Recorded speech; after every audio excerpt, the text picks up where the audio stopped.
everyone, and welcome to this weekly presentation of Morrison Planetarium's Tour of the Universe, coming to you live and direct from the California Academy of Sciences in San Francisco, California.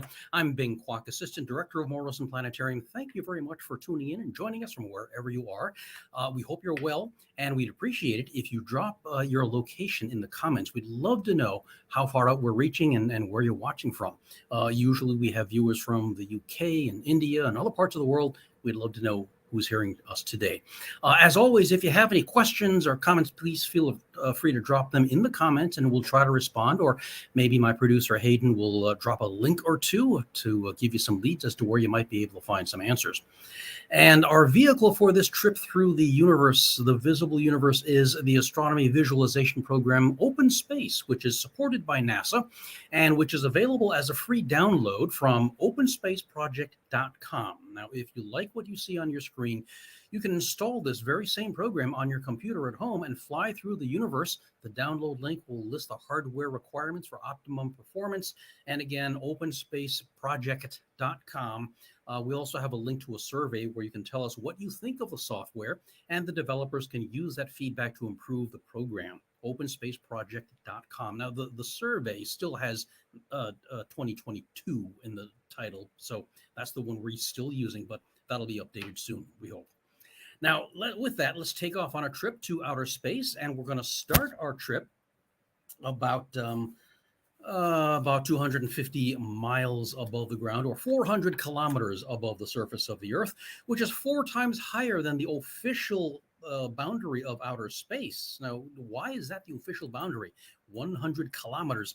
Well, a number of years ago, someone calculated the altitude at which the atmosphere is so thin that air control surfaces like wings, flaps, and rudders don't work. So way up here, above 100 kilometers or above roughly 62 miles, you need rockets to maneuver.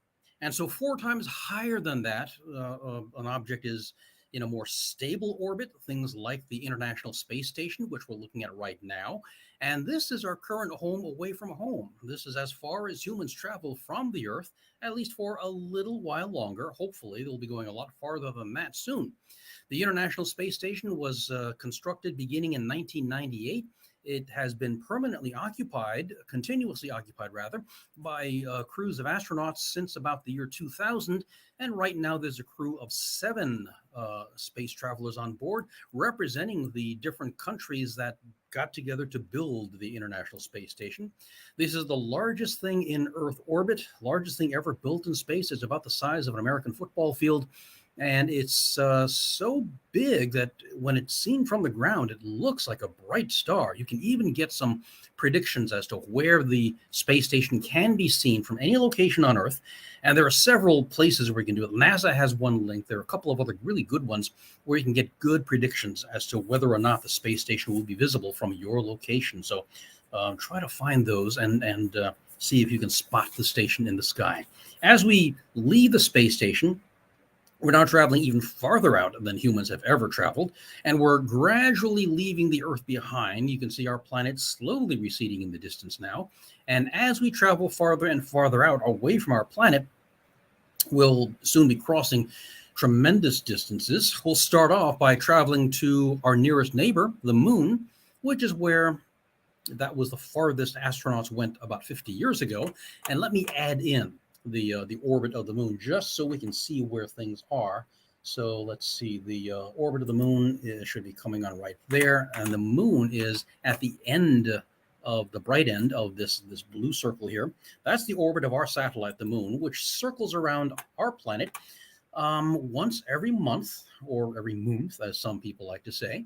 And as we travel to the Moon, we're crossing about 250,000 miles, roughly 240,000 miles.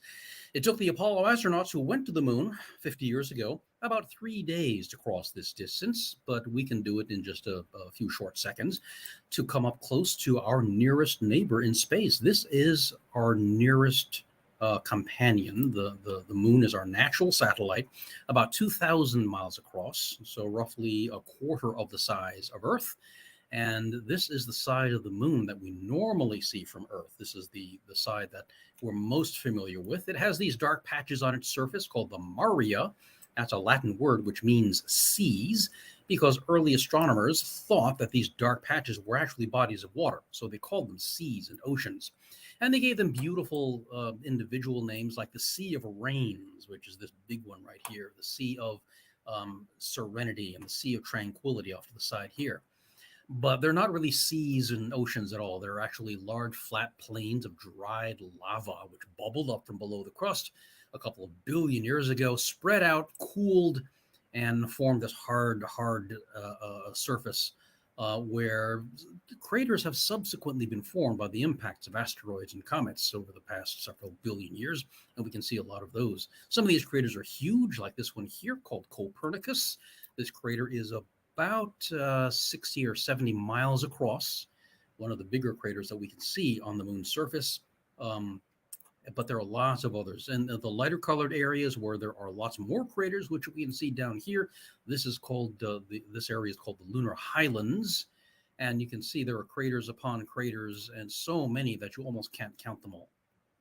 But in a couple of years, with luck, NASA plans to return to the moon via the Artemis program. We went there with the Apollo program, and now we've got a new program going, or NASA does, that is named after the mythological sister of Apollo, that being Artemis. And in a few years, if all goes well, we ought to be going back to the moon, hopefully to stay and set up a lunar outpost there. And as we travel away from the moon now, we're traveling across great distances. We're going to travel across huge distances that are almost too great to measure by miles. And so astronomers use another measure for these great distances, and that's based on the speed of light.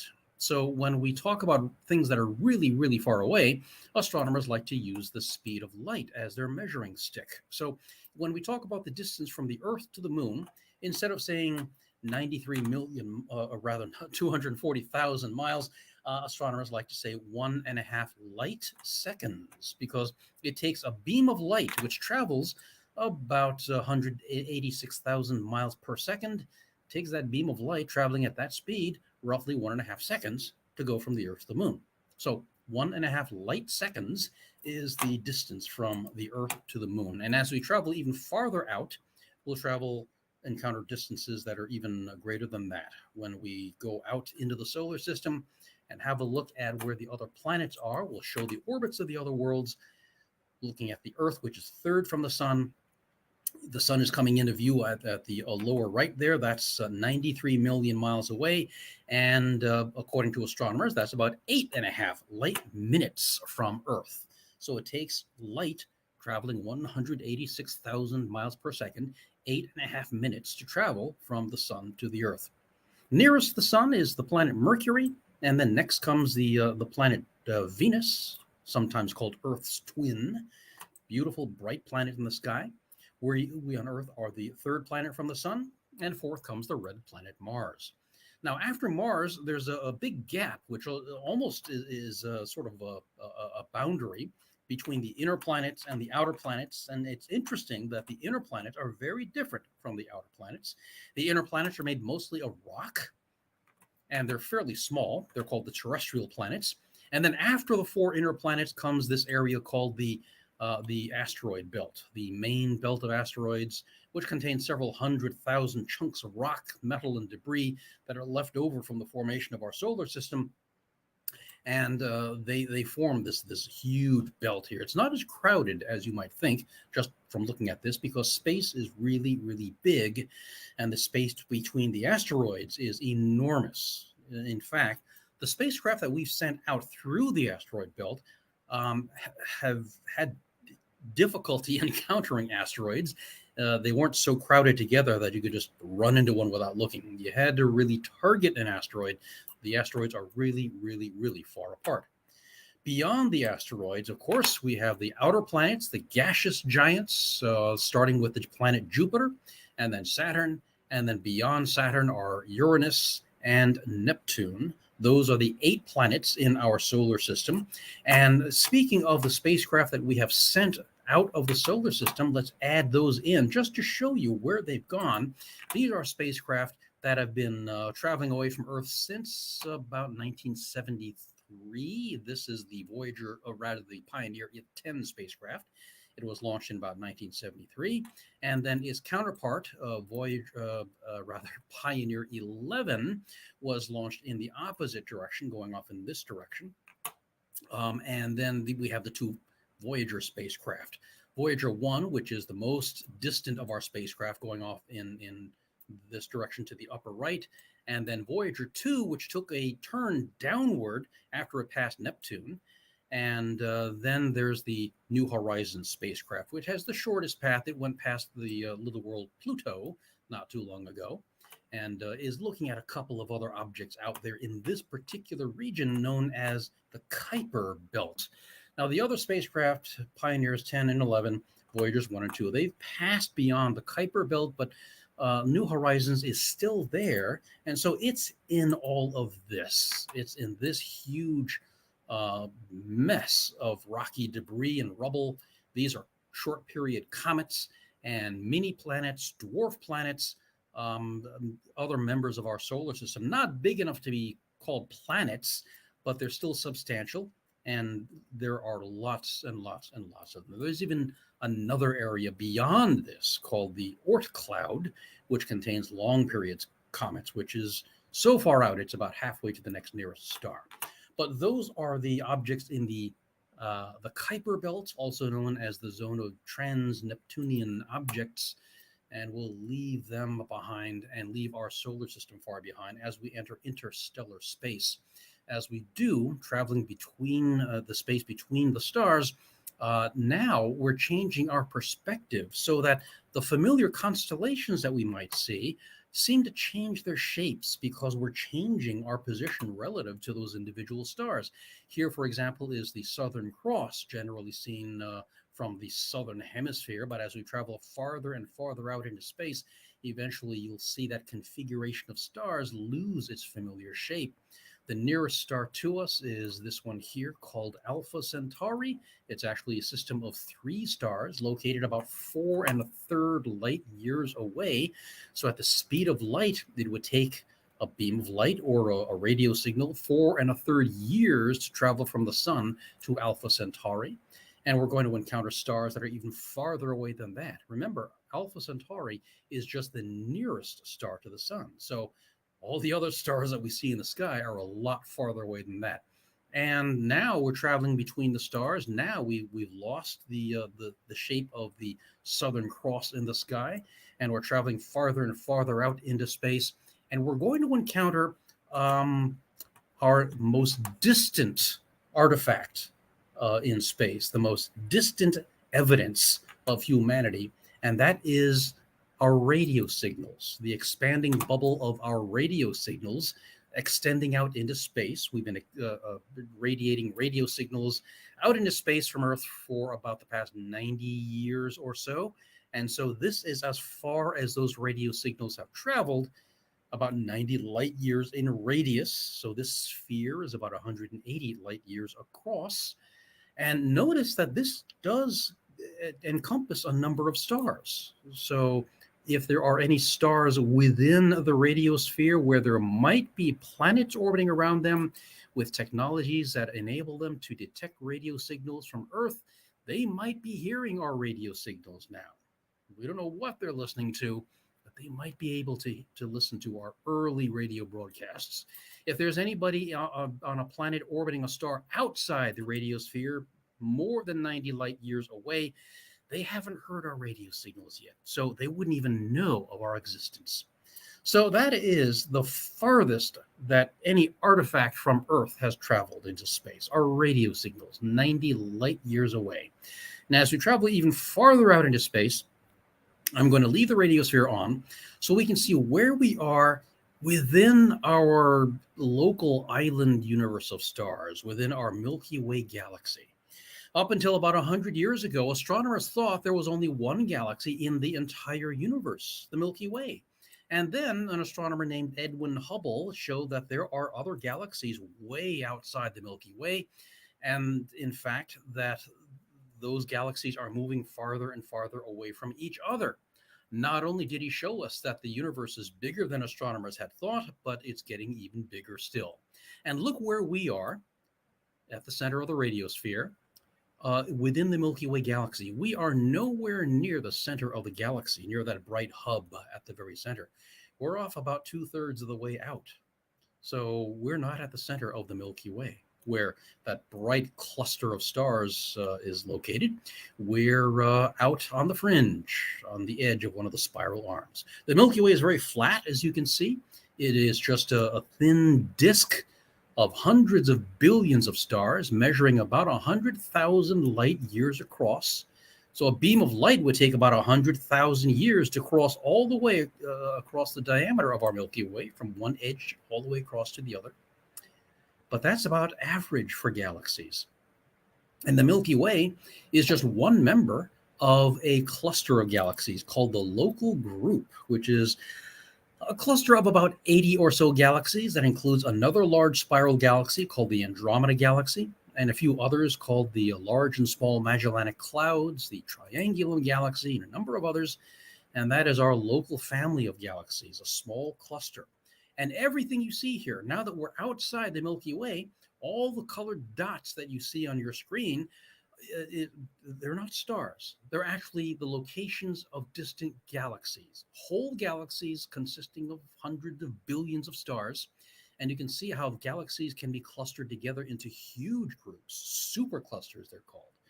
Our local group is a small cluster, but superclusters can contain thousands of galaxies. And we'll see more and more of these, and we can see how they're distributed in the universe.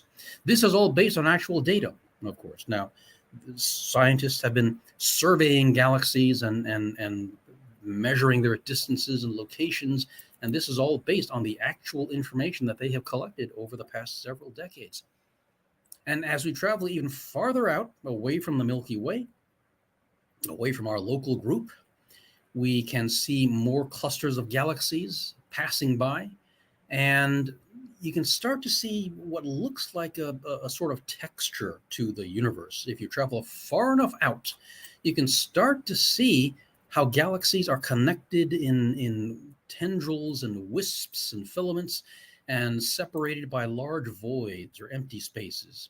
And if you travel farther out, our model of the universe thus far, based on all the data we've collected, based on all the galaxies we've been able to survey, our model of the universe looks something like this, like two huge cones stretching off in opposite directions with a big empty space in between, almost like a giant butterfly or a bow tie or an hourglass almost.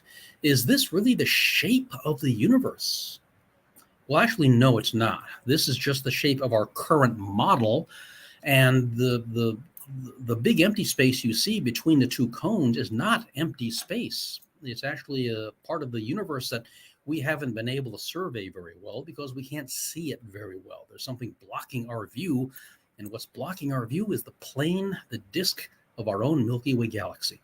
Remember, the Milky Way is a thin, flat disk of hundreds of billions of stars, and it lies along this empty space between the cones.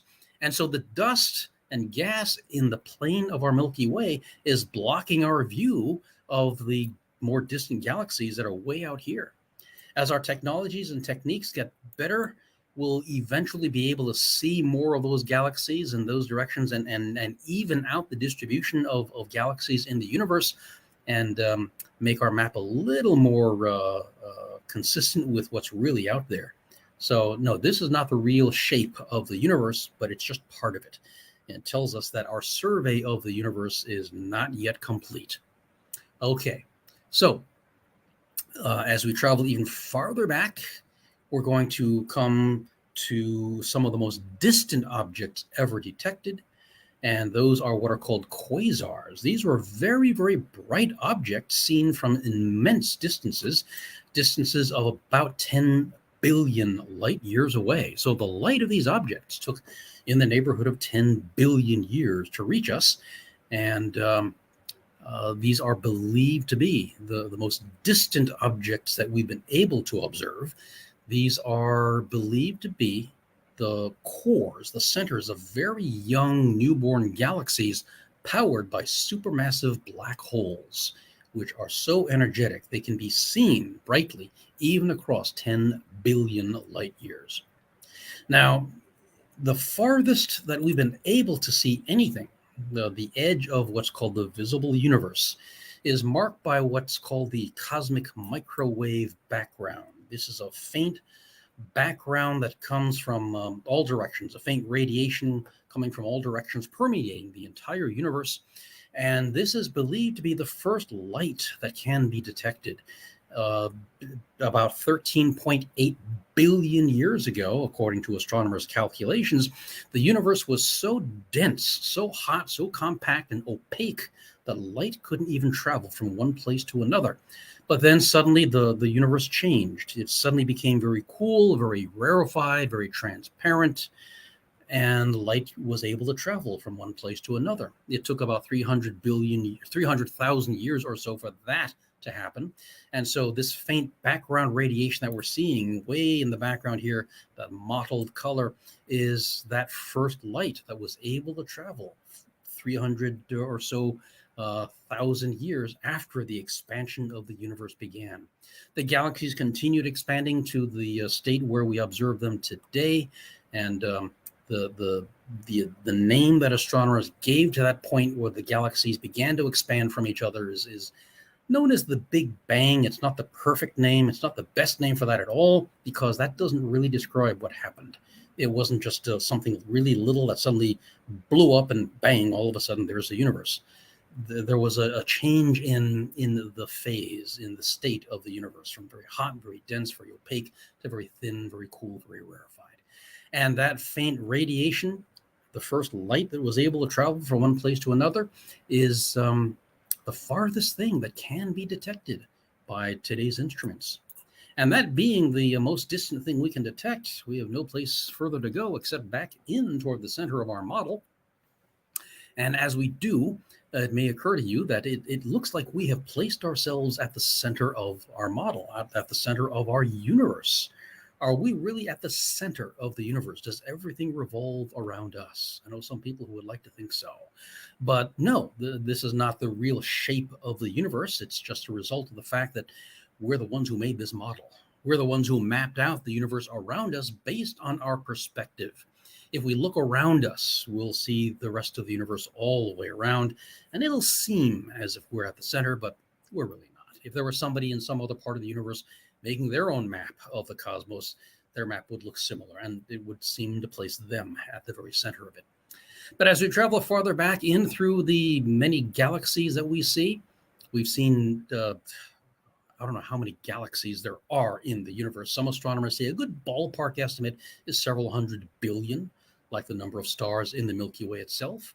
And with that many stars, that many galaxies, are there other worlds like our own? Are there other solar systems like our own? I mentioned the possibility of there being planets orbiting other stars in the universe. Are there really other worlds that we have found in our universe? Well, since 1995, astronomers have been finding other planets outside our solar system. These are called extrasolar planets, or exoplanets for short. And we're zeroing in on our radiosphere, which at the very center of that is our own solar system. But around it, let me add in the locations of the exoplanets that we know of so far. Now, since 1995, astronomers have been able to detect about 5,000 other planets orbiting distant stars. More than 5,000, actually, 5,000 places where life might take hold far beyond our own solar system. Now, around any of those worlds, could there be, around any of those stars, could there be planets orbiting that conditions might exist to support life? We don't know yet. It takes a lot of very, very special things for a planet to be able to host life. The planet has to be the right kind of planet. We think it needs to be a solid planet like Earth. It has to be a terrestrial world. It has to orbit the right kind of star that doesn't give off too much dangerous radiation. It has to orbit at just the right distance from its star, so it's neither too hot nor too cold. And there are a number of other conditions that have to take place on the planet itself so that it can provide the right kind of nutrients to support life on its surface. It's got to have the right kind of climate. And so there are lots and lots of conditions that must be met in order for life to exist and evolve on the surface of any world, as far as we know. And so far, there is only one world that we know of that fits the bill, and that is our own planet, the third planet from the sun, our own planet Earth. It's the one planet that does have a solid surface. It orbits just the right distance from its star so that it's neither too hot nor too cold. It has oxygen in its atmosphere. It's got the right kind of atmosphere. It's got the right kind of nutrients in its surface to be able to support the kind of life that we find on its surface. It's got liquid water, and that is one of the most important things that we think is necessary for life. And so, that being the case, our planet Earth is the only place that we know of so far where life can exist. And so, in all of our travels through the universe, traveling through the clusters of galaxies and superclusters that we see, we find that there is very true, these words, there is no place like home. And our planet Earth is a very special, fragile place that we need to take good care of. And so let's continue to do our best to do exactly that. And with that, as we return to our home planet, welcome back to the planet Earth. Welcome back home. And thank you very much for joining us on our tour of the universe. Join us every Wednesday at 4:30 p.m. Pacific time. And we hope that we'll see you next time for another tour of the universe. Thank you very much.